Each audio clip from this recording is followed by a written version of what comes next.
2021-22 অর্থ বছরে রাজ্যের 55টি বিধানসভা কেন্দ্রে একটি করে গ্রাম বাছাই করে মুখ্যমন্ত্রীর মডেল ভিলেজ নামে বিশেষ প্রকল্প ঘোষণা করা হয়েছিল, যার মেয়াদ 2023-24 অর্থ বছর পর্যন্ত।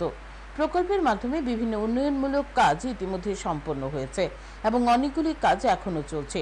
কাজগুলি শেষ হওয়ার পর গ্রামগুলি প্রকৃত অবস্থা যাচাই করা হবে এবং মডেল গ্রাম পরিকল্পনার মূল লক্ষ্যগুলি পূরণ হয়েছে কিনা তা মূল্যায়ন করা হবে। বিধানসভায় বিধায়ক বৃষকেতু দেববর্মার উত্থাপিত এক প্রশ্নের জবাব দিতে গিয়ে এমনটা জানান মুখ্যমন্ত্রী ডক্টর মানিক সাহা। তিনি আরও জানান, বর্তমান সরকারের অধীনে 110টি সিএম মডেল ভিলেজ স্থাপনের সিদ্ধান্ত নেওয়া হয়েছে। এর জন্য সকল জেলা শাসকদের অনুরোধ করা হয়েছে সংশ্লিষ্ট জেলার অধীন বিধায়কদের সাথে পরামর্শ এবং অনুমোদন ক্রমে দুটি গ্রাম পঞ্চায়েত ও ভিলেজ কমিটি গ্রাম পঞ্চায়েত দপ্তরে প্রেরণ করার জন্য। এই প্রক্রিয়া এখনো চলছে।